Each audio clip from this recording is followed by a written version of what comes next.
Hello and welcome to episode 2, season 20 of The Box Score. I'm your host, Noah Berkowitz, and we're live. So we've got some special things planned for you. I'll be updating you throughout the night on the score of Game 4 of the World Series as it happens, so you won't miss a thing. But before we get there, we're going to kick off the episode with some breaking news in the NBA. A betting scandal has rocked the league, leading to the arrest of Miami Heat guard Terry Rozier and NBA Hall of Famer and Portland Trail Blazers head coach Chauncey Billups.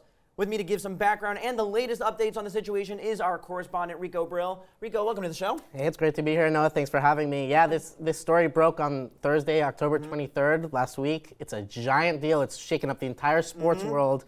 And there's two main aspects to it. There's an underground poker ring led by Chauncey Billups, or he's the main one involved. Right. And he's, as you said, the head coach of, or was the head coach of the Trailblazers. Right. And then there's a player betting scandal, which the main person involved is Terry Rozier of the Heat. With Rozier, it's more of your classic sports giving away information, telling people who's not playing, and then people would bet the unders. Right. And this has been an investigation going on since 2019. It's just been concluded, and the other day the FBI announced all these things. And on the other side, with Chauncey Billups, it's a poker ring with a mafia family called the Gambino family. There's tons of millions of dollars involved, and these people would come and play because they could play with Chauncey Billups, and the mafia was taking advantage of that. So I heard that Chauncey Billups was using X-ray glasses. Yeah. I mean, this felt like a high-tech operation. Yeah, crazy technology. They're really, really taking advantage of these people, and it's just, it just makes you wonder, what are you doing as the head coach of a team playing with your career like that? And another angle that I like to think about, we are in an era now where sports gambling is promoted more than ever. Right.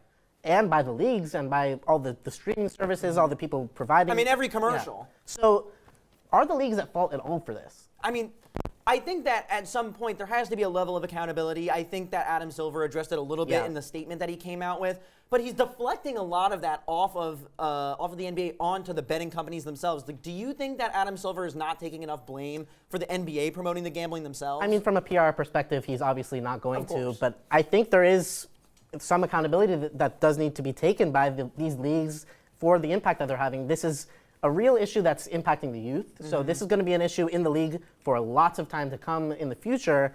And I think we're going to see more and more of this as it goes on. And I think some change has to be accomplished in order for this to stop. Right, and then this is coming off the back of, last season, Jontay Porter was arrested and banned from the NBA for life for betting. Allegedly, he has a podcast coming out with his brother, Michael Porter Jr., who plays for the Brooklyn Nets. But the last thing I'm going to ask you before we move on is where do you go from here? Because the investigation obviously has been going on for so long. What do we think we're going to see next? I think we're going to see a real example made of these players and participants. I think the league is going to try really hard to make this go under the rug. It's the beginning of the season. They've had good numbers so far, and they don't want this to affect it. It's getting them some attention. I think they want to wipe this under the rug and also make an example of these players. It's probably not going to be the end, and there's probably a lot more information that's going to come out about this as it goes on, and more people will be involved. I think they've got to get this out of the way, though. Yeah. All right, Rico, I appreciate it. We're going to keep a close eye on that quickly evolving situation. But we're going to head to the World Series after last night's ridiculous 18-inning marathon. Under the lights in LA, the stars were shining in the sky and also on the field. But who has really been the major power players in the series so far? Joining me to discuss are Danny O'Toole and Rico Brill once more. Danny, we're going to start with you. Who's been in the driver's seat this series? Thank you for having me on today, Noah. Really, what came down to it this series has been Shohei Ohtani. He's been stepping it up these playoffs, and especially last night, he got on base 9 times. Tied for the MLB record. That is the MLB record in a postseason, one shy of in postseason or regular season. Yeah. 4 walks, or 5 intentional walks. 5 walks, 4 intentional, right. 4 extra base hits, 2 home runs. I mean, he was ridiculous.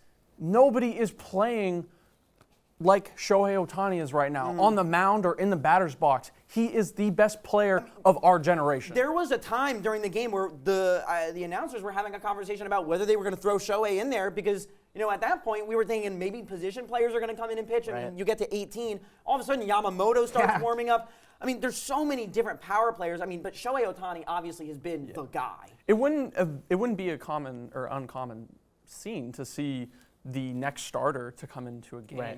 in that sort of situation. Going back to 2018, that was the last time we saw an 18-inning game in the World Series. It was played between the Red Sox and the Dodgers. In the same stadium. Same stadium, same game. It was Game 3. And funny enough, it was the same national anthem singer, Brad Paisley. Really? So Ridiculous. the stars were just aligning. It was the same count, bottom of the 18th inning, 3-2 count, no outs, nobody on base, and it was a solo home run. This year, it was Freddie Freeman to do it. Last year's World Series MVP. And what a moment from Freddie Freeman. I mean, it was just ridiculous. You couldn't have scripted it any better. You know, earlier in the game, thought he had hit it out beforehand. Then all of a sudden, he's back up to the mound. You know, and what about that moment with Clayton Kershaw? I mean, he comes out, bases Incredible. loaded. I mean, to have a guy like that who's just dominated this era, probably the most dominant pitcher of our generation, I would say, to come in, probably pitched his last time ever. Especially for a guy who the he's bases had loaded. a lot of struggles in the postseason before. And it's been his calling card. He's been the playoff choker. For him to come in, you get out of that bases loaded jam, I feel like that's the perfect way to send off your career. I know, illustrious career. I mean, first ballot Hall of Famer, one of the best pitchers to have ever played. There were so many storylines to take away from last night. If you love baseball, last night was just the best staying up till 3 a.m. you could ever experience on the East Coast. What's the saying? How can you not be romantic about baseball? And I mean, you have Ohtani getting on base 9 times. Right. You have Yamamoto almost coming into the game at the end. Can we talk about that for a second? I can't believe that he volunteered to do that after pitching a complete game the night before. game. And in the last game, he did it too. Because as you said, it was going to come to having to put a position player in. You have Will Klein come in for 4 innings. And played unbelievable. 1 hit. This guy wasn't on the playoff roster for most of the playoffs. He had played. never pitched more than 30-something pitches. Pitched, More than 71, 2 72 4 pitches? innings, 1 hit. Unbelievable, just completely taking the game over with a smile on his face, and to have it come down to the Freeman walk-off. He's got to be the most likable guy in the sport. And last year in the playoffs, he did it, and he just showed up again. If there's any time for your best players to put on your best performances, or any player to put on your best performance, it is in the postseason, and it is in the World Series. The other thing we have to take away from this Ohtani performance, Schneider and the coach of the Braves, the manager of the Braves yesterday, the Blue Jays, said that we might not see them really pitch to Ohtani for the rest of the series. And you know what? That's insane. I wouldn't either. I wouldn't either. You're giving him the Barry Bonds treatment. But what it does, we were talking about how Vladimir Guerrero's impact before this, he's been a little cold in this series. But before this, he still had an incredible postseason. I talked about it on the last episode. He's batting 136 in the series, so it is definitely it's cooled off. Yeah, it's cooled off. The impact that a hitter like that has on the rest of the lineup, and that's what I thought we had seen the whole time through the Blue Jays postseason. Now we're seeing it with Ohtani. Everyone else is getting a boost. They have to pitch to everyone else, and if you can't walk Ohtani, you can't pitch to him, so it's just another guy on base for everyone else. I want to ask both of you, is that game last night, I think that was such a momentum swinger. Do you think because the Dodgers, you're the Blue Jays, you're fighting tooth and nail, and then you lose, is that just like a deflator for the rest of the series? Absolutely, especially with the last time this happened with the Dodgers back in 2018, that was the first game they won the series. Yeah. This time, that's the second game they've won. The Dodgers have all of the momentum in the world. Yeah, they do. If they can come out tonight and they can shell Shane Bieber like he did, what happened to him in Game 7 of the ALCS, he didn't get out of the 4th inning. If you can do that again, the Dodgers are going to win, and we're even looking at a gentleman's sweep here. I'd actually argue that there's less momentum on the Dodgers side than you would think, because you get in this game, you're up till 3 a.m., you can kind of just go right into the next game if you're the Blue Jays, kind of not go through all your batting practice, do all your routines. You can kind of just continue the momentum. You're in a state now where it's like, I don't know if you've ever pulled an all-nighter before a test or something. Yeah. You're not really thinking, you're kind of just running on fumes. Yeah. That's kind of how I feel like the Blue Jays are going to do tonight. Honestly, that's kind of how I felt watching the game and waking up to do this episode. Danny, Rico, thank you very much. Now, we're going to swing it to the triple monitor to talk some football, because about halfway through the season, it's time to send home some report cards. We're going to be grading players, teams, coaches around the league to see if they have room for improvement or if they're getting straight A's. With me is Everest Leach, Zack Jewel, and Jolm. So guys, I'm going to read off what I want a grade for, and you're going to grade it. Simple concept. I think it sounds good. We're going to go starting with the Packers defense. Thank you, Noah. Packers defense is an interesting one, and I think, Jolm, I know you're a Packers guy, so I might look to you to persuade me to come up on this one a little bit. I'm going to go B+ as of where we are right now. I think they were dominant early. They've had great stretches, but that Cowboys game was rough. You give up 40 points. They don't even have CeeDee Lamb playing in that game. They're currently 6th in yards per game, pretty good. 15th in passing yards per game, so middle of the pack. 10th in points per game. I think that lands them around a B+. I think Micah's been good, maybe not transcendent as some of us were thinking, but that's kind of where I have them. Well, and Everest, before I let them get to what they're saying, I think that B+ is even being a little favorable considering how strong they started and where we're at this point. Sure. Yeah, I mean, I had the Packers defense at a B, so a little bit worse than Everest, but still, like, respectable. Like you were saying, 6th in yards per game and 10th in points per game. Pretty good. It's pretty good. It's above average, you know. But when you have a guy come to your team like Micah Parsons, you're kind of thinking that your defense is going to be best in the league, especially when they started off so strong. I mean, I have the Packers at around an A- to A range. So. Okay, Jolm, Okay. I understand you're the Packers fan. Because, like, for me, what do you what are the A+ teams y'all would say have A+ defenses in the NFL this season? The Falcons, I think, have played better than the Packers. I mean, that 34-point Yeah, loss but is other all- than that, yeah, they've besides been that, I great. think The the Packers gave up Jaguars. 40. I think the Broncos have been. The Broncos undercut. gave up 52 points to the Detroit Lions. Not The Detroit Lions, they Not- kick everybody, man. No, that was the. Tell me- that was the Giants. They gave up 30 points to the New York Giants. Hey, tell me why you're giving them an A- then. I'm giving them an A- because you got to compare it to last year. I mean, they're increasing. Sure. There's the secondary, not even just the pass rush game. The secondary is a lot better. They're allowing less yards per completion. They're allowing less completions. They're breaking up more passes. And I mean, like, you say Micah Parsons has been like, transcendent. He hasn't. What more do you want from Micah Parsons? I mean, he's played 7 games. He's had 6.5 sacks. I mean, do you want, like, to put up Myles Garrett numbers? You want to have 10 sacks? Maybe, but I see your point. That's pretty Myles good. Garrett putting up ridiculous numbers. I mean, video game numbers. I feel like originally that is what Packers fans were trying to expect. But, Jolm, in your defense, what I'm going to point out is the fact that Micah Parsons has absolutely been freeing up the rest of the defensive linemen for the Packers defense. Exactly what I was going to say. I mean, Rashawn Gary has 7.5 sacks. He was the NFL sack leader for like 4 weeks.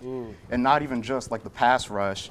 He's elevating the secondary. Keyshawn Nixon's having a career year. I mean, as a Packers fan, I wasn't too big on Keyshawn Nixon. I'll tell you that much. I have some thoughts about Keyshawn Nixon I don't think I could say on this show. But I mean, he's having the best year of his life. He's playing some of the best football of his There you life. go. The secondary's been elite this season. I think the Packers defense deserves an A- or an A. All right. Next person, we're going to go Daniel Jones, Zach's very own favorite player. Oh, yeah. Let's do this one. Let's move a little bit quicker because, I mean, he's an A+ for me. I mean, this story is unbelievable. I've loved watching him this year, and I think he could fall off. I think that's in the cards. But there's been nothing to prove that he will so far this season. He's played great. He's played efficient, 71% completion, 13 touchdowns, 3 interceptions, adding some value on the ground as well. You can't knock him. He's having the Jared Goff Lions season. I mean, for sure. For someone who's not a huge Daniel Jones supporter. Oh, really? Okay, hold on. You're a huge Daniel Jones hater. Okay, potentially. I'm still going to give him an A+ for now. Okay. There we go. For now. There we I go. have to give credit where credit's due, okay? They have the #1 offense in the league. However, 10.5 points per game is scored by Jonathan Taylor. So you're going to give some credit to their run game, right?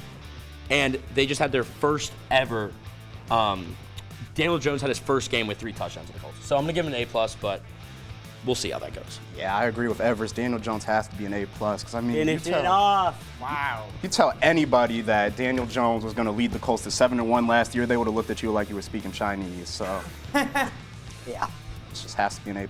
There we go. Yeah, I mean, what a career resurgence from Daniel Jones. MVP candidate, probably the #1 candidate for comeback player of the year. We're going to go one more, though. Everest, this one's a little bit for you. The Eagles coaching staff. Oh, yes. Thank you, Noah. I'm going to go with a B. I think there's been some clear struggles, especially when you look at offensive coordinating and O-line. That struggled way more than usual. But the special teams has been good, and I think you've got to get them credit for working through the turbulence that we've seen in the middle stretch so far this season. I feel like they've righted the ship. I do think Nick Sirianni, whatever he's doing as a connector, it works. It works in Philly. He has that team kind of on an even keel right now. The offense is looking better. Still haven't loved it, but I'd give him a B. Yeah, I mean, I think it's looking a lot better than it was in the beginning of the season. I'm liking how Jalen Hurts is playing. I'm liking how their receivers playing. You're liking how who's playing? Jalen Hurts, yeah, we get it. Wow. However, I'm still a little concerned with, like you're saying, the offensive line and the run game. I mean, Saquon's not, besides the game that he just had, is not having a great year. I'm going to give him a B+. Jolm, what are you thinking? I'm going to go with the Eagles at a B-, just because, one, you have to give them credit for their strong start to the year and the fact that they are still sitting at 6-2. But it's just, they were off the Super Bowl. They still had most of their team. They were still expected to be like elite, maybe even some would argue undefeated at this point in the year. So I can only give them a B- at this point because they're not like living up to expectations. Listen, guys, I appreciate it. I think my mom would have been proud with the Daniel Jones grades. I wonder how Daniel Jones' mom would feel if she knew that we all gave him A+. But Everest, Zack, Jolm, thank you. We're going to head to our first commercial break of the show. But before we do, don't forget, it's our 10-year anniversary, which means we have messages from hosts of seasons gone by. Tonight, you'll be hearing from Sam Benson-Smith. But when we come back, I'll give you an update on Game 4 of the World Series, and we're going to be talking about Liverpool's recent collapse. We'll be right back. How's it going, the box score faithful? I'm Sam Benson-Smith, the second ever host of the box score. I took over for Harris Rubenstein, one of the creators, co-creators of the show, along with Jack Ross and Tom Little in season 3. I just looked back at a promo that we made to launch the season that I completely forgot about, which was me eulogizing Tom, Jack, and Harris at a funeral service because I told the cast and crew that they died because I thought it would be easier on them, and then they walk in and say, Sam, we talked about this, like, why did you do this? They ended up just going to Emerson, Los Angeles.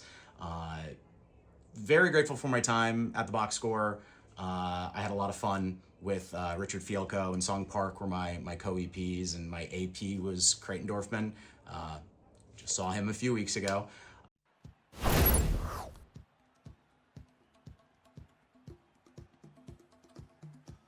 All right, come back in 10 seconds. Ready, camera 1. Camera 1, you wide shot of the entire thing, and in 3, 2, 1, take talent cue. Welcome back to Emerson College. Emerson Camera trails 4, get a shot of the players moving across the court. 10 seconds left. Emerson trails by 1 point. As Camera 2, close on the person shooting. Thanks, Joe. With 10 seconds left, Emerson is hoping to pull away and score this big one. Camera 1, gonna close the follow them over. Emerson trails WPI 10 points. 10 seconds left. Emerson trails by 1 point as the team finishes their timeout. Camera 1, close up on number 33. Thanks, Joe. With 10 seconds left, Emerson is hoping to pull away. Follow the ball, follow the ball.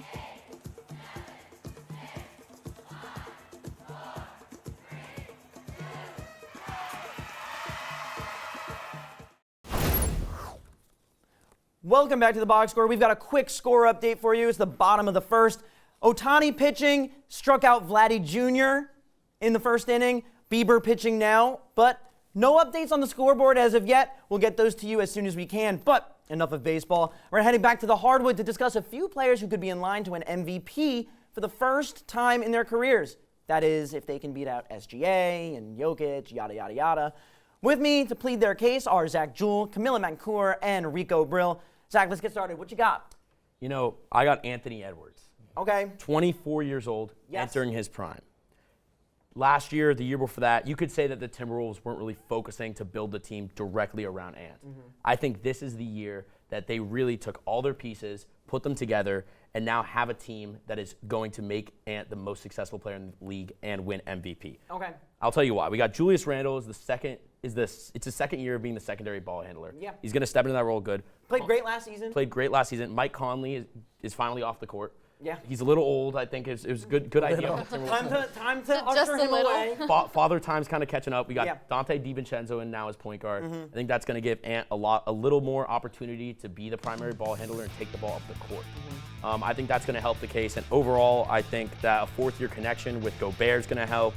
And the Timberwolves are in a good situation in the West. I know it's a competitive West, Yeah. but only 2 MVPs in the last 40 years have came from a team that's lower than the 3rd seed. And I think that the Timberwolves can and will be a top 3 seed. I don't think that's ridiculous to say that, nor do I think that Anthony Edwards is the worst shout out of players that I think we're all going to talk about. But I do have the question, obviously, if the Timberwolves aren't a top 3 seed, which is possible, it's a stacked West, is Ant still going to play well enough to warrant a first-time MVP? I mean, honestly, I think that there's a pretty good chance that if you're not a top 3 seed, you should still be in the talks. I mean, we've seen guys in the past get in the talks for MVP. Do I know? Do I think that he's really going to get the credit that he deserves if he's not a top 3 seed? I'm not sure.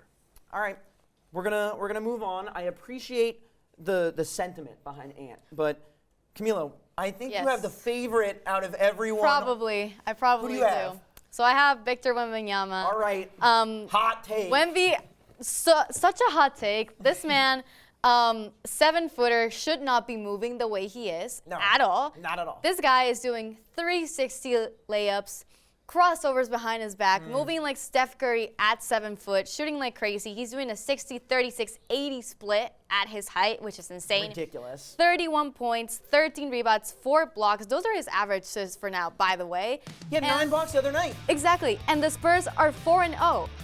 It does not get better than that. If we're talking about seeding, then the Spurs so far have a good chance at being in the top 5, top 3 seeds in the West, even though it's stacked.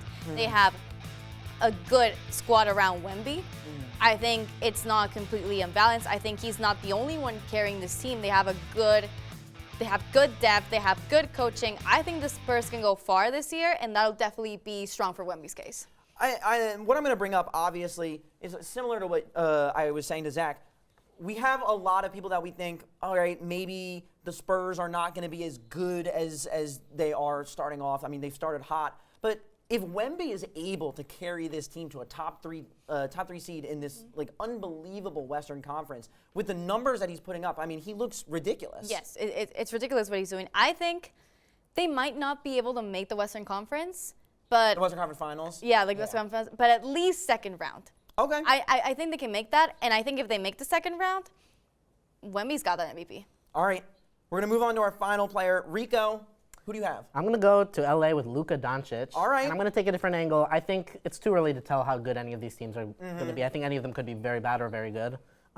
Luka, though, is going to have to put this Lakers team completely on his back. I see him having a 2017-18 James Harden season. He's averaging through 2 games, granted, 46, 11, and 8. Ridiculous. 62% shooting. He's incredible. It's a historic start. And I think the NBA has to give him an MVP before Wembanyama wins it for the next 7 years in a row. Really? They're not gonna. They have to give him a shot before. It's only Wemby's 3rd year. You can still kind of get away with not giving it to him this year. You're giving the voter fatigue argument, and Okay. I think it's Wemby's league. This is Luka's last chance. I think they give it to him this year. Right, the window is closed. Wemby's league. Yeah. All right. Wow. It will be soon. How crazy to say that this is Wemby's league. You don't watch his highlights are the first man thing is you an see every alien. time you look It's at true. it. Exactly. It's true. It's All his right. league. Listen, I'm saying it. I could talk about this all day. Thank you. We're going to head across the pond now, though, to talk about the current implosion happening in Liverpool. 4 straight league losses and no sign of improvement at Anfield. With me to talk about what could possibly be going on is Cam Veal and Jolm Adams. Guys? Well, first of all, I don't know about you, Jolm, but I'm very, very happy with Liverpool. I think Slot is doing a great job, honestly. And you can see here on the screen a 2-1 loss to Crystal Palace, a 2-1 loss to Chelsea, a 2-1 loss to Man United, and a 3-2 loss to Brentford. That was sort of the nail in the coffin for them. I don't know if spending $600 million on a transfer window and not knowing how to utilize your players is really going to help out the team. I don't know what you think, Jolm, but we're both pretty much Liverpool haters. So. Yeah, I love seeing the downfall of Liverpool recently, but I feel like Slot kind of broke Klopp's philosophy. Klopp didn't like to spend a lot of money on players, and Slot spent all this money in the transfer. He didn't find a Luis Diaz replacement who was so critical to Liverpool's title success last season. And not only that, he brought in 2 players who don't fit into his system at all. Slot likes to play a lot out wide, get the players involved, but both Wirtz and Isak like to play up in the central. And even the game Wirtz did have in the Champions League against Frankfurt, where he had a good game, he was more so fitting into that mold that Slot actually wants, and that's just not what we've seen from him outside of that game this season so far. Yeah, I mean, you have a 33-year-old Mohamed Salah who's a great player. He's not as fast as he used to be, and he's playing on the wing. You have the high middle press, which I think is what he's kind of going for, whereas Klopp tried to play it through the central midfield. And Wirtz is a player that you have to give space, and he can't really play that high up. And you have Alexander Isak, who is a very pure goal scorer, but he's not really given the space to make those plays. And Van Dijk is also washed, and he's not as good as William Saliba, which is also, the defending is not quite there. I saw a statistic, they've had, I think it was around 156 long balls played over them. So the middle press isn't really working for them. And they changed it up against Frankfurt and they won, and then they changed it back and domestically have lost 4 in a row. I think it's fair to say their title hopes are basically over, especially with the amazing charge that Arsenal is making, not to knock on wood or anything. But I think Arsenal is doing a great job of utilizing their transfer players and filling the holes that they need, whereas Liverpool saw a sinking ship and sort of just plugged putty in there, not knowing the putty would melt in the water. So I don't really know what to do from here. If I'm Arne Slot, if I'm in Arne Slot's body right now, I'm keeping everything exactly the same, just doing whatever, stealing points from Tottenham when needed, and then just leaving it like that. I don't know. What would you do if you were Slot? I know you're an Arsenal fan, and you want them to see them finally win the league, so you want Slot to just keep playing how he's playing and selecting lineups like he's off FIFA overalls. But how I think Slot can still bring Liverpool back into this title race is start Hugo Ekitike. I mean, he's been playing like a beast. Isak. I mean, he's good, but he's like, you do have to change the tactics at the ground in the middle because Hugo Ekitike fits Slot's tactics. I don't know. And you have to, Wirtz has to play against, he plays Frankfurt. Wirtz, he loves to show up against German clubs. They're not actually playing a good offensive scheme. Like when you have someone who can create in the middle, like Wirtz, whereas Zubimendi is a lot better than that as well. Not to toot my own horn, I just think that this Liverpool team is going to be one of the worst we've seen in a long time, and there's no point in even discussing them after this point unless they lose another 4 in a row. I know, Noah, you're a Liverpool fan, so kind of sucks to be you, and I feel like we should all point and laugh, but, I'm excited to see how this Premier League season goes. No, let's give it back to you. There's no need for the shots. It's hard enough already. Listen, we'll see if they can turn the ship around. Thank you both. From one football to another, we're going back to the NFL as the playoff push has officially begun. Some teams on the bubble are fighting for a spot in the postseason, but need to make a jump in a specific area to make it happen. Here at the desk with me to talk about what a few of these teams need to do to cement their name in the playoffs are Zack Jewel, Everest Leach, and Danny O'Toole. Now, Zach, who's your team? What do they need to do to make the leap? Okay, so I got the Jacksonville Jaguars. Okay. I think the first thing they have to do is the drops need to be eliminated. Okay. Guys like BTJ, Travis Hunter, the drops. As a BTJ fantasy owner, the drops need to stop. The drops. Now, I think you have the number 2 overall pick in Travis Hunter. You got to get him involved more. You know? If you're going to use him on offense, use him on offense. If you're going to use him on defense, use him on defense. He did it both at Colorado. Just let him do it. Let him do it. You can't be limiting his snaps on both sides of the ball. I mean, you took him number 2 for a reason. Right. I think there's a lack of discipline, too. I think that's one of the main things. They're the 4th most penalized team in all of the NFL. Yeah. Silly mistakes. It's silly mistakes, and I think that they're in a good way going in the good direction because their schedule is pretty easy going up. They have the Raiders. They still have to play the Titans twice, Jets, Cardinals. I mean, they're definitely posed for a possible playoff run. Yeah, I mean, they have impressive wins on their schedule. Obviously, beat the Chiefs. The quarterback play, I think, also has been a little inconsistent at times. Yeah. But I think again, all of it comes down to feeding the guys that you need to feed. We're gonna step away from the Jags quickly. Everest, I know you wanna talk about your team a little bit and what they need to do. Yeah, you mentioned inconsistent quarterback play. I'm talking about the Chicago Bears. And to be quite frank, Caleb's got to play better if they're going to make the playoffs. I mean, that is a stacked NFC that they're competing in. And if Caleb Williams would just be 75% of what we thought he'd be as a prospect, because I'm not going to go back and reverse time and say, I saw it coming. I thought he was going to be a stud. I thought Caleb was going to be awesome. He hasn't been. He's still only completing 62% of his passes. Right. That's not good enough. Ben Johnson is visibly frustrated with him during these games. I mean, you can literally just see it after he throws an interception, because Ben Johnson isn't used to this. And I think Caleb's running out of excuses. The O-line is better. They're running the ball fine, and they have a good defense. And so that's kind of the positives when you look at this Bears team. And not to say Caleb hasn't had good plays, good moments, good stretches. Right. We're seeing some of them here in the highlights, but we're also going to see some interceptions. So he's got to pick up the consistency. Yeah. I mean, granted, I think he's taken a clear step up from last season. Yeah, for sure. But the team around him is also better. Yeah, you got to get your guys involved more. And Dunze, he had a great game last game, but besides that, first 3 weeks of the season he played well.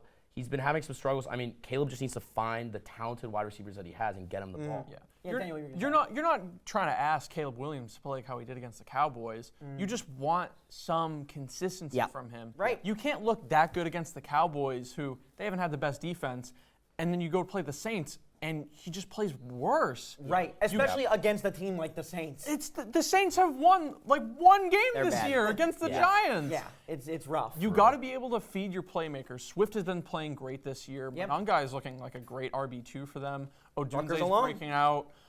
DJ Moore, he isn't the number one that you traded for, but he's still playing pretty good. Yeah. Now, granted, as much as I love Bears talk, we've got one more team, Danny. Who do you got? And what do they need to do? I got what I think will end up being the NFC West champion, Seattle Seahawks. Wow. The Bold. NFC West That's bold. champ. That's really So how are they going to be the NFC West champs, Daniel? The answer is simple. You keep feeding JSN. Yep. I like He is it. on pace to break Calvin Calvin Johnson's Johnson. record. Megatron. Man. Yeah. He's projected to get 1,989 yards. And I know we've mentioned that the last couple of years, and it's helping out with the expanded games. Because you were talking about Puka earlier this year. Yeah. It was Cooper Kupp a couple of seasons ago. But if we're just looking at these highlights, JSN is just carving up defensive backs right off at the all jump. stages of the game. It comes in the late game in the clutch.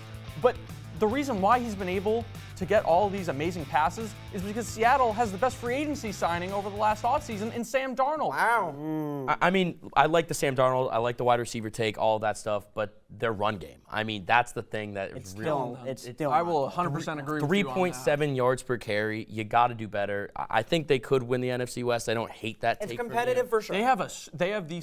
They have the sixth toughest schedule remaining. They got 2 games against the Rams. They have a game against the 49ers, and they have a game against, I know you don't like to admit it, but the number 1 seed, Indianapolis Colts. Listen, it's okay. We're going to move on, though. All right. Thank you. Heading down from the pros to college now, head coaches around the country have been on the hot seat as of late. And former Penn State head coach James Franklin is no stranger after being let go following the Nittany Lions' disappointing start to the year. Now, Everest Leach joins me again to go over the circumstances that led to James Franklin's firing and the coaching landscape around the NCAA. Everest? Yeah, so let's start with James Franklin because that was kind of the first domino to fall. Right. He has been a more controversial figure as far as college football head coaches go throughout the years, but it has always been that he can't win matchup games, those top 10 games. That's kind of been the knock on him, but he wasn't fired for not being able to win those games. James Franklin got fired because he started losing games he shouldn't have. Losing to UCLA, who hadn't won a game to that point, then losing to Northwestern. That gets him fired. And so now we turn to what does Penn State do next? Because this is a team that has always been in kind of that second tier of college football. Right, They're they've winning never- 10 they've games, never they're winning been 11 dominant. games.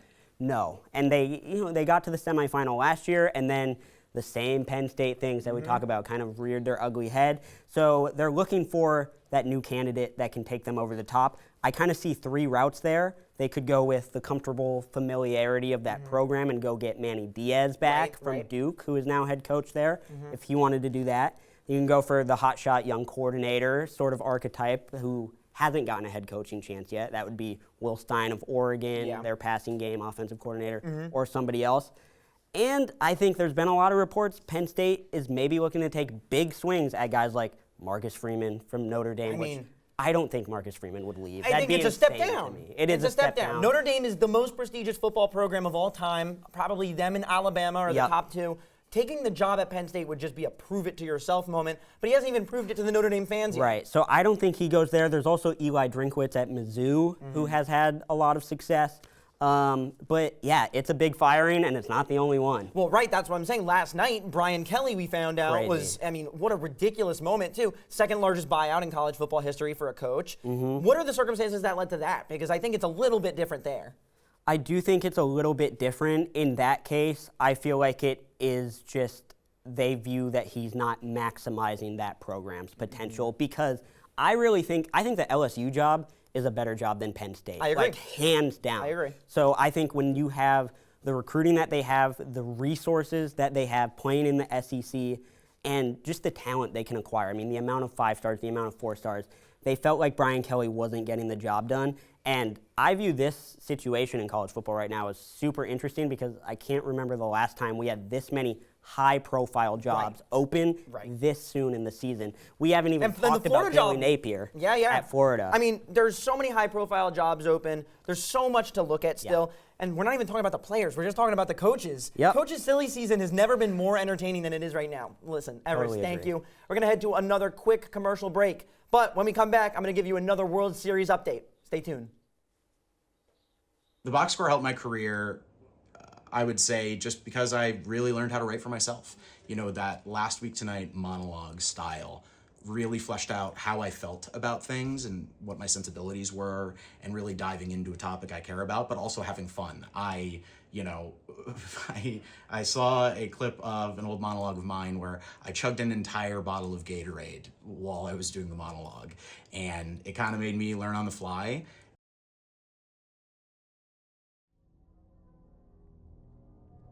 When I arrive at my destination, I am gonna kill Bill. Okay, cutting. Sorry, can we get some of this? Where in God's name is the gaffer's tape?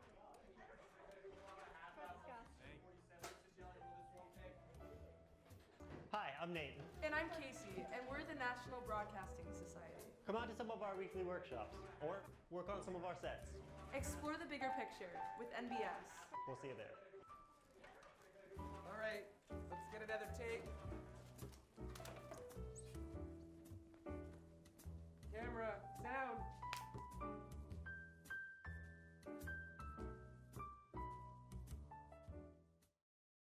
Hi, I'm Mary Malloy, the host of Speechless, and you're watching the Emerson Channel.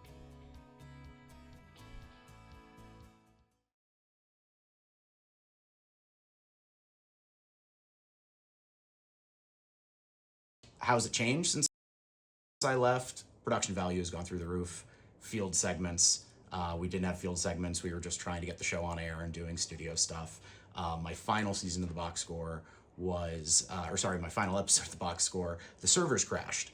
And we ended up just having the dress that we were thinking about publishing, and then that got corrupted too. So definitely production value has gone up. I'm sure you still run into problems in the studio. Quick World Series update. Still scoreless, bottom of the second. Muncy up to bat right now. Pitched around Ohtani again. Those intentional walks that Rico was talking about earlier, well, they're coming back. We're going to keep you updated with any new developments there. Now, in Formula One news, the Drivers' Championship is coming down to the wire. With me to talk about some major developments are Cam Veal and Camila Mancur. In our new segment, Cam's called it. Cam's called it? Guys?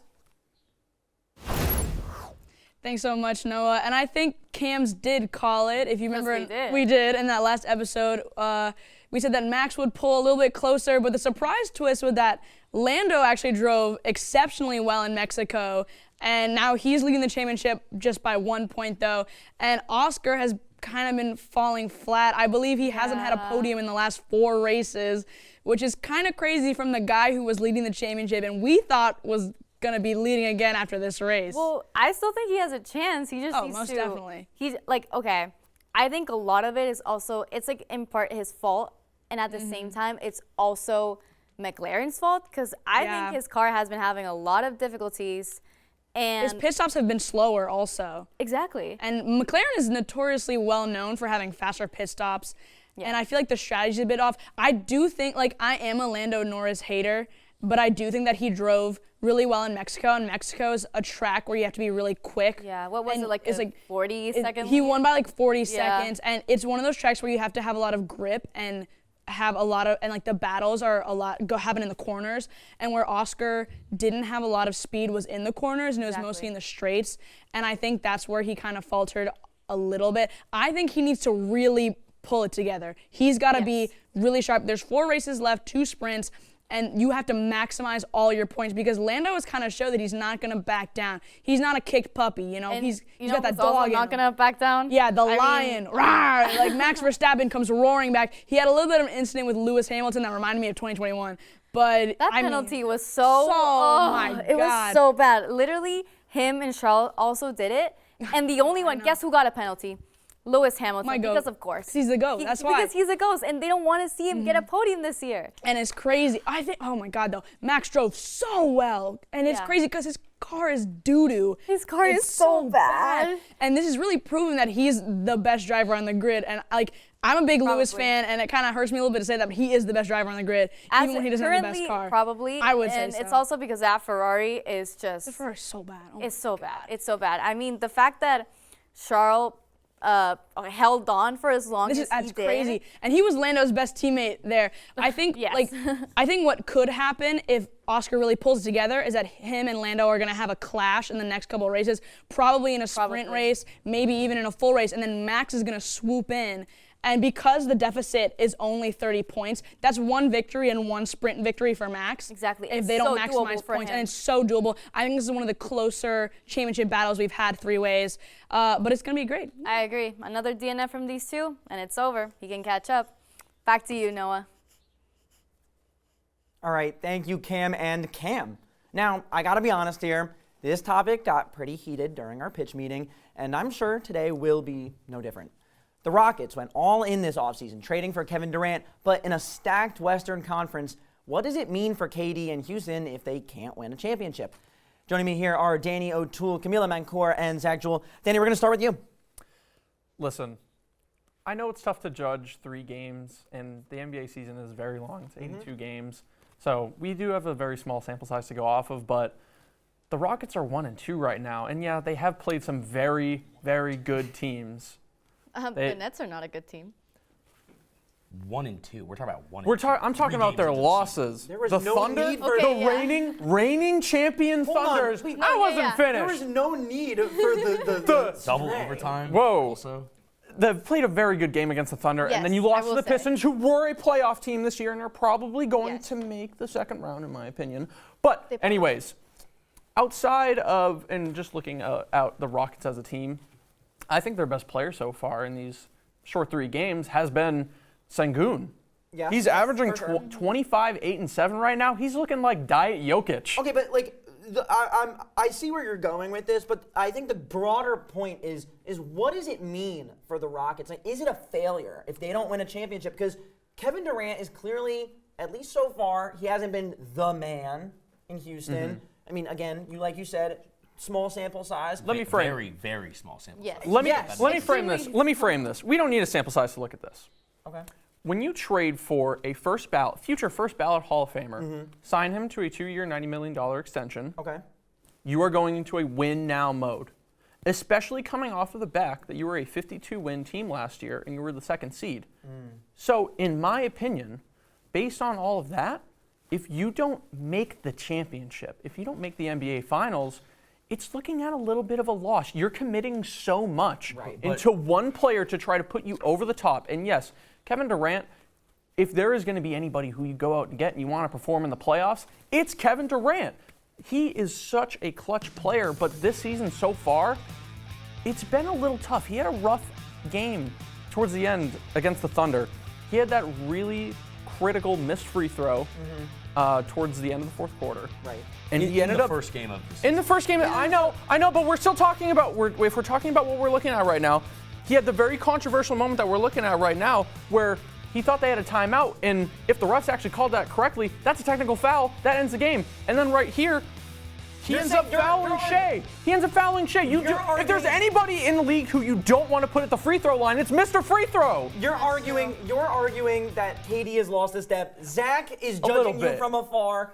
I want to let Zach speak a little. I'm feeling the heat on the side of my face right I just now. want to talk about, you're saying it's failure if they don't make the championship. Can you remind me what they gave up to get Kevin Durant? Because if you don't remember, I can tell you. It's five second-round picks, 1 first-round pick, Jalen Green, who was clashing with Amen Thompson, okay? Let's put that on the air, okay? And then Dylan Brooks, who had a very large contract. You got all of that. You gave away all of that for a future first ballot Hall of Famer. Yes, Right, but but you're arguing with Dylan them. Brooks, That's Dylan what I was gonna Brooks say, though. was the absolute face of that defense. He puts the dog into the Houston Wait, hold on, defense, and you take that dog out. I'm going to agree with you because the problem is you gave up all of that. Which isn't that much. Let me put that in But the problem is you gave away your defense. You have all this offense. KD against the Pistons, 37 points. Şengün, 17. You still lost because you have no defense. You have nothing to help the offense. KD can put up all these points and you can still lose. That's the problem. I want to frame this from the broader perspective, though. If the Rockets do not win a championship, is it a failure? I don't think. Is the KD era a failure? Okay, I don't think it is, and the reason is because you still got so many young players on your team. You have Jabari Smith Jr., you have Reed Shepard, you have Amen Thompson, and you have those guys that are going to be able But how wide is the window? they're going to be able to learn under Kevin Durant. Yeah. They are That's not the true. they're not going to they are right now they are not the primary scorer on that team. It's Şengün and Kevin Durant. Being the secondary scorer on a team makes you a better player in the long run. Zach, I want to ask you this then. So if Kevin Durant is going to be the leader, then how long is it going to take for us to officially declare that the Kevin Durant era was a success or a failure? Are we going to have to wait till the end of Jabari Smith's career? I mean, to say that, if we're talking about the young development, are we going to have to wait till Jabari Smith is on his second or third contract to be like, wow, the Kevin Durant era was great? I mean, I think you got to give it a little more than 2 years, which is his extension. I understand what you're saying. If they don't win a championship now, it's a failure. I see where you're at, okay? I think we got to give a little more leeway just because they only gave up 1 first-round pick, those 5 second-round picks. You got to understand, guys like Desmond Bane were going for so much more. Yeah. Like, Kevin Durant is a first-ballot Hall of Famer. If he doesn't win a chip right now, I don't think it's the end of the world for the Rockets. I agree. Okay. I think that's true. We've come to a general consensus. That was so nice. So much more civil than during Better the than pitch. Listen, yeah, exactly. We're going to move on to some more baseball, though. This time, we're looking ahead. When all is said and done and the offseason arrives, some major names could be changing scenery. Rico, Brill, and Danny O'Toole join me to discuss some possible destinations for some of baseball's biggest stars. You'd like to go first? Absolutely. I mean, there's a bunch of names that are at the top of the free agency list. We've discussed Pete Alonso's a big one. Schwarber from the Phillies, Kyle Tucker, not a free agent, but Tarek Skubal. He's on the last year of his contract, and he just got offered an insulting. A big Scott Boras client again. We know how much contract by the we know how Tigers. much that a couple of guys on this list are Scott Boras clients, so we know how much money he's going to get. Also considering that he's probably going to get his second Cy Young in a row. So we can talk about him being possibly traded because that's being talked about. I feel like I'm in the middle of a baseball nerd sandwich. I'm loving it. You better strap in. Yeah, I'm ready.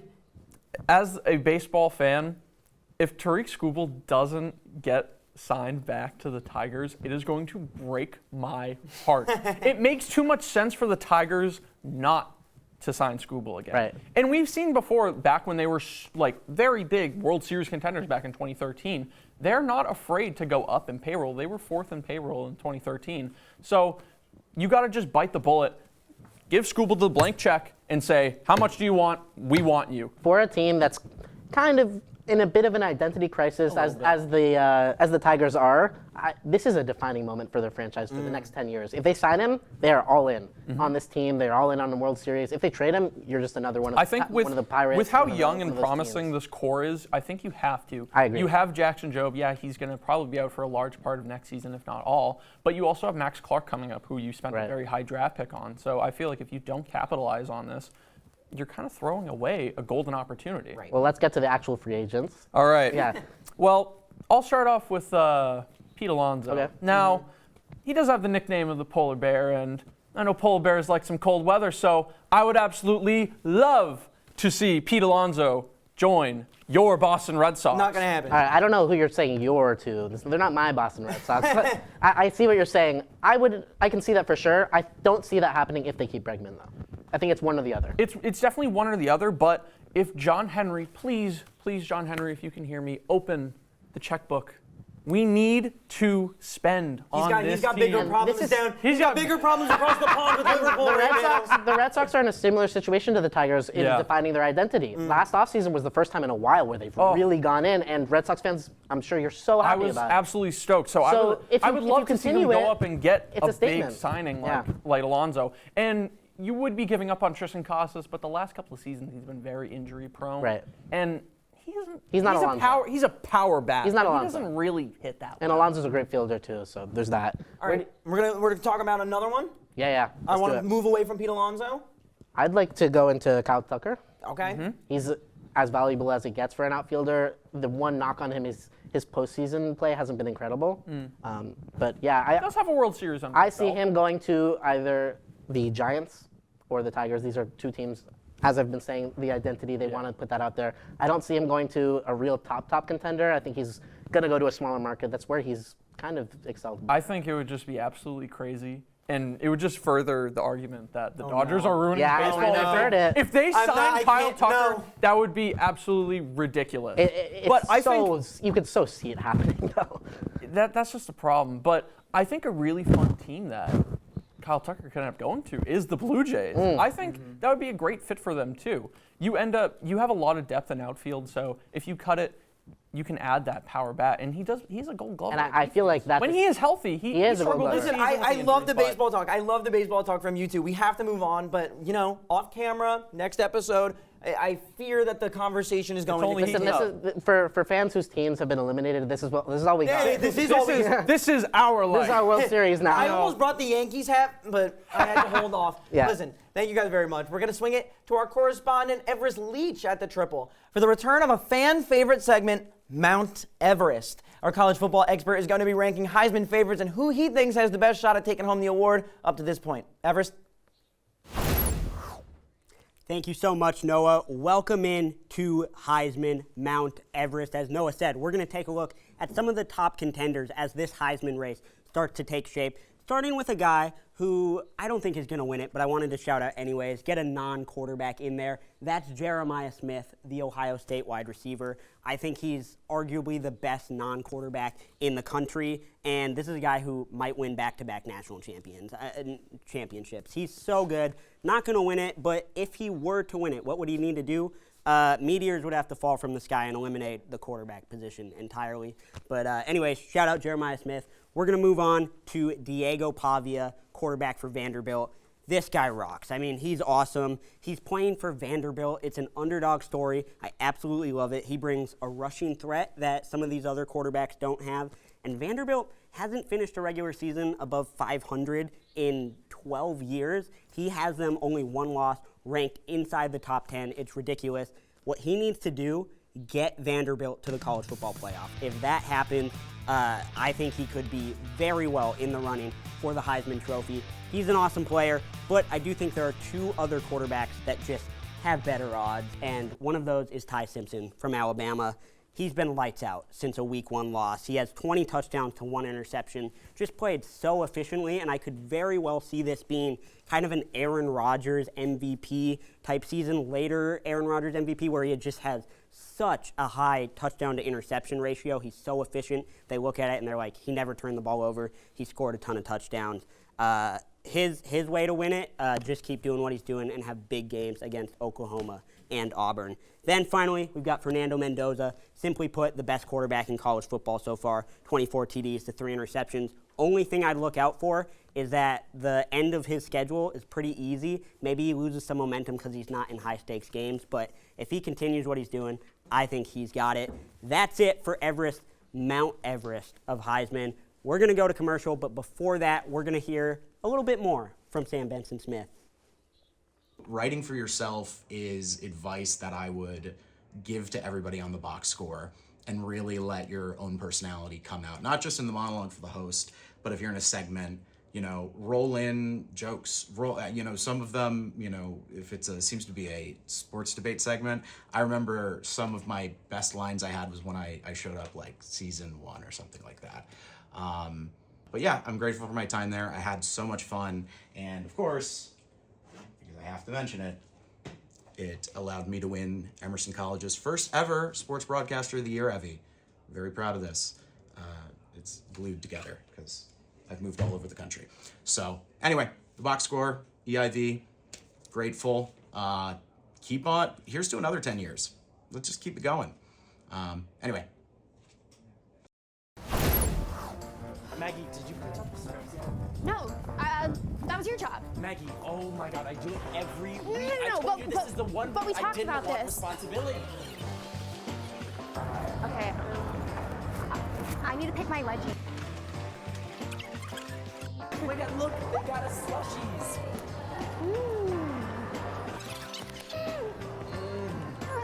Great freeze. Oh my used to it. Come on, give me my mic. Mic me. Hi, I'm Christian Mudrick. And I'm Maggie Morlap. And you're watching Real Reactions. On the Emerson channel. Hi, I'm Aaron Kinigsberg, host of EIV's The Dish. Tune in every Friday for your chance to see what kind of bow tie I pulled out of my closet today.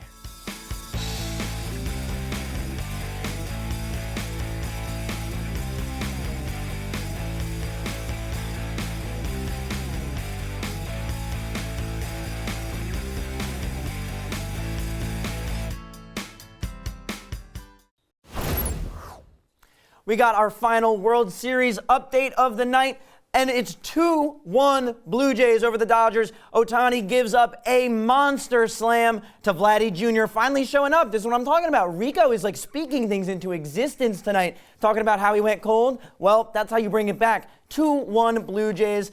We're going to make sure that we can let you get back to it, but before you can get back to baseball, we have one more segment. And we're going to bring it back from baseball and talk about the fiery El Clasico matchup between Real Madrid and Barcelona and what kind of impact it could have on the rest of the season for both clubs. With me at the desk are Camila Mancur and Cam Veal. Camila, break it down for us.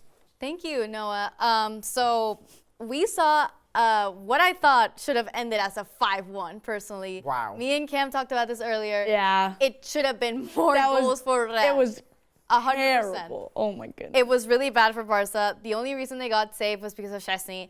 I think Xavi's tactics for this game were very good. There was no central progression for Barca at all. They Real was blocking their usual system by pressing a lot. It was a very high block. They had no reference without Rafinha or Lewa. So it was basically just like we pressed a lot.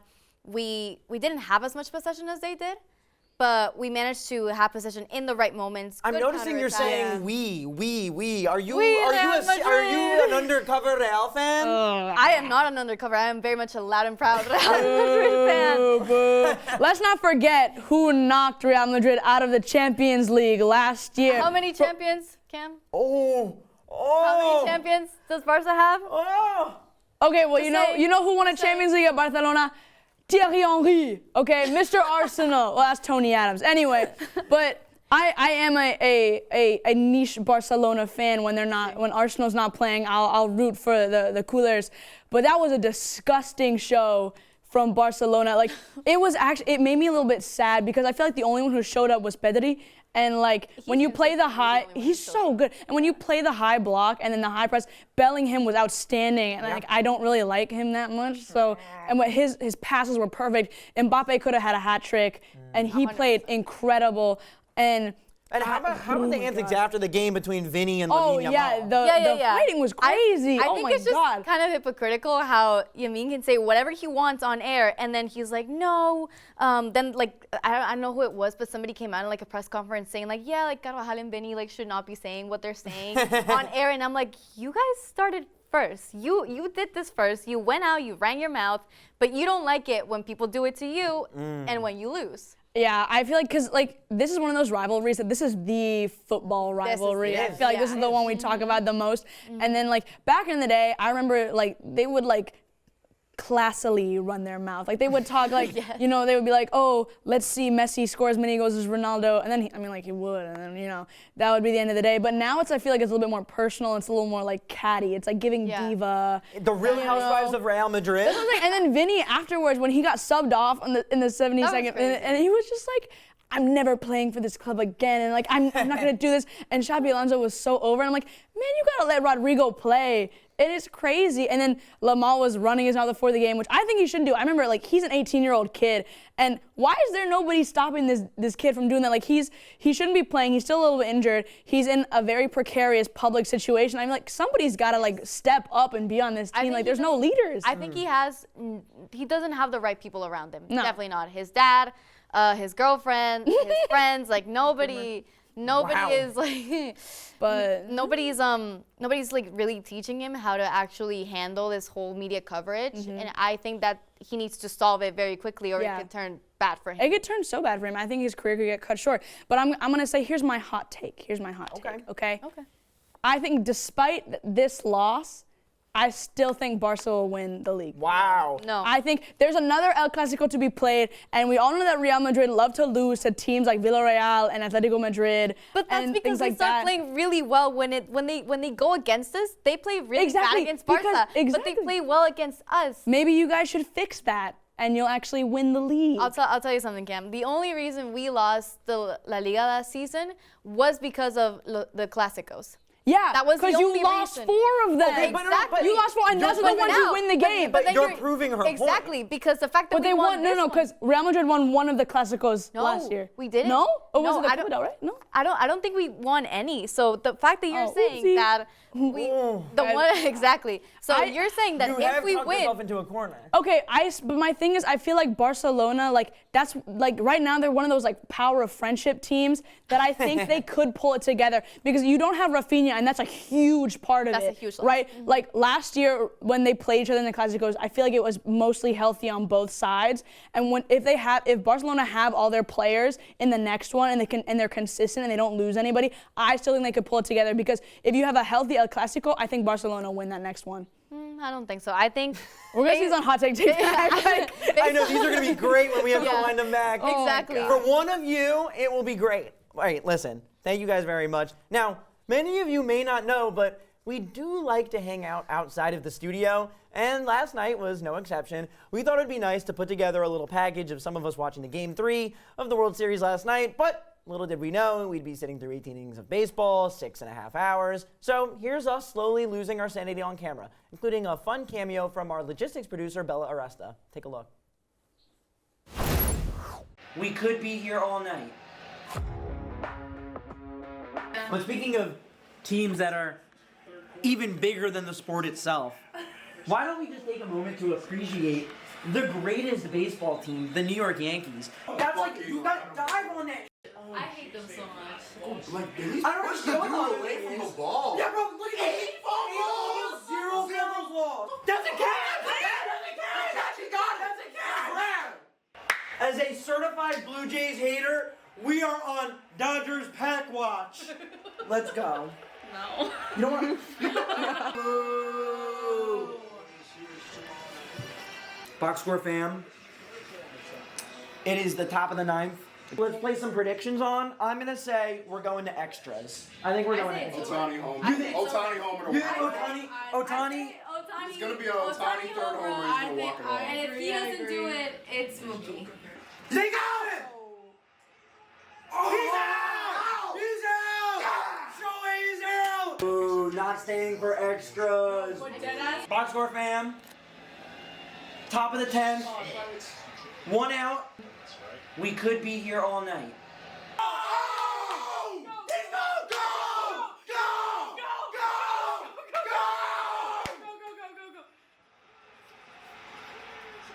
He's out! No! Why? That's the end of the inning! We're going to 12. We're going to 12. Almost 1 a.m. Almost on 1.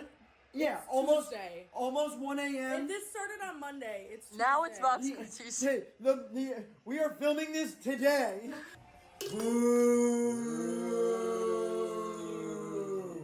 Okay, 5 score fans, we're down to 3 of us, now in the top of the 13th. Box score fam, we're heading to inning number 14. Boo! Update, there's just the 2 of us. It's only 2 left because you know what time it is? I bet you can't even guess what time it is. It's 1:37 a.m. It's 1:37 a.m. We're entering the 15th inning of baseball. We're on to inning 16. Thoughts?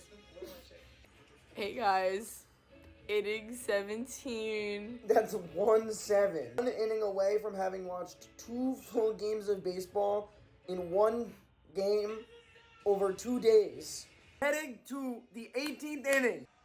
Freddie Freeman just hit a solo home run in the bottom of the 18th inning. In what is tied for the longest World Series game of all time against the Blue Jays. More than 9 scoreless innings in a row. And finally, Freddie Freeman sets us free. Freddie Freeman lets us go to bed. We'll see you in the next segment. Oh man, what a night. It was pretty crazy. Me and Bella ended up being the only two to survive the whole 18, and she wins some box score points for that. But we've reached our final segment of the night, and I assume it's going to be a fun one.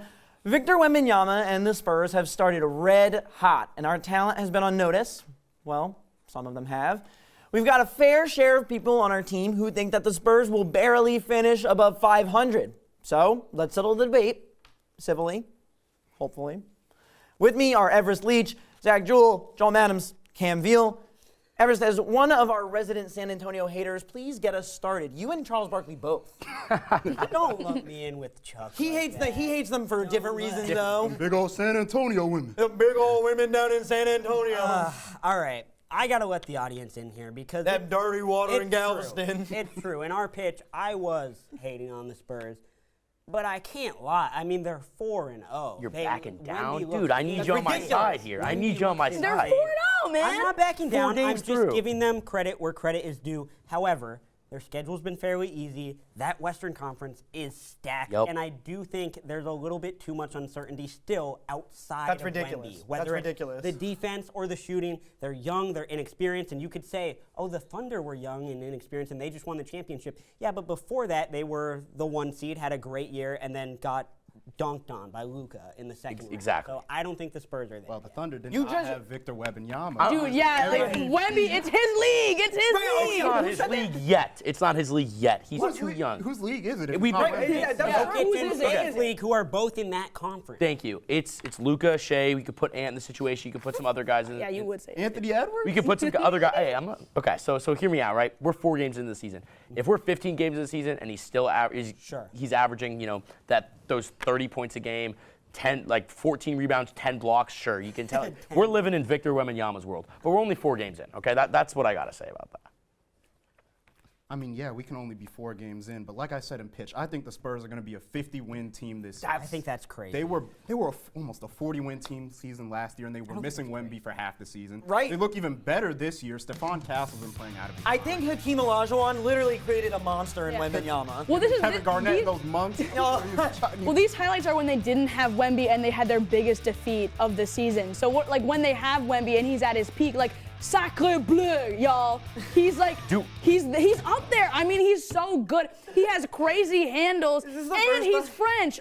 That's crazy. And he's French. Unheard What is of. it being French? Rudy have to do with Gobert, anything? French, And goat. he's French. That's what I'm Bro, they saying. invented a Rudy He's got Gobert that. who, Bro, I'm can play telling you, offense. he's at halftime. He's cutting up his little baguette. He's putting his cheese on his goûter. He's coming back out there. I mean, first game of the season, he had 40 points. He's gonna keep averaging higher and higher point totals. And just because the rest of the team might not be pulling his weight, By the way, have you I think seen it's sustainable. Have you seen going on I the don't back? think so. their I weight, don't think. though. Yeah, For they now, are. 4 games They're in. gonna When we're in the playoffs, hey, when we're in the playoffs, But Wemby's the rock. Wemby's the rock. when Wemby's cutting up his baguette, putting cheese on it, and Devin Vassell is sitting there 0 for 10 from the 3-point line. He takes a bite. He gets the Devin power. Vassell has been efficient this 4 season now. so 4 far. games into the He's I season. don't know what we're even talking about anymore. Baguettes or basketball. Dude, it's the power. It's the power. You gotta trust. I'm The thinking power. Wemby is the rock Magical. of the team. Okay, he's the anchor, right? You build the rest of the vessel around vessel, right? Okay. There she go. Good one.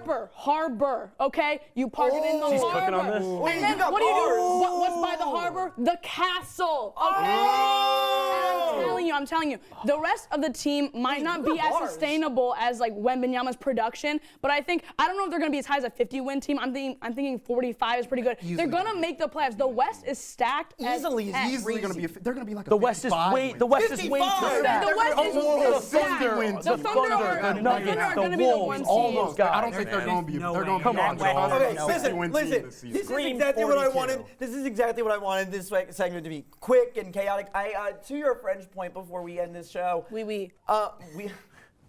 We indeed. Did you see the nickname that they gave Wembanyama and Luke Cornett? They're calling them French vanilla. Pretty good. Man. That's not ridiculous, and that's not ridiculous to say. They should take up some of your rapping. It's Slam spoken, poetry, It's slam spoken poetry. That's what it word was, that's what poetry. it Slam poetry. Spoken word All right, listen. That is all we have for you tonight. Thank you for tuning in to episode 2 of the Box Score. Now, before I let you go, I do want to talk about something very quickly. On Sunday, my favorite team, the New York Jets, announced that their former center and member of the Ring of Honor, Nick Mangold, had passed away at the age of 41. Only 2 weeks ago, Mangold had announced that he was diagnosed with a kidney disease and was searching for a donor with type O blood. Nick Mangold was one of my favorite players growing up and remained one of my favorite players after his retirement.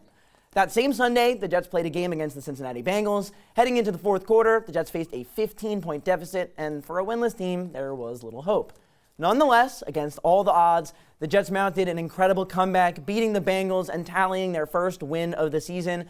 After the game, few Jets beat writers and fans alike came up with a perfect way to remember the game, dubbing it the Mangold Miracle. So, to sports fans, Jets fans, and Box Score fans, just remember that number 74, the future Hall of Famer, will always be immortalized. Nick Mangold, that's for you. I'm your host, Noah Berkowitz. Good night.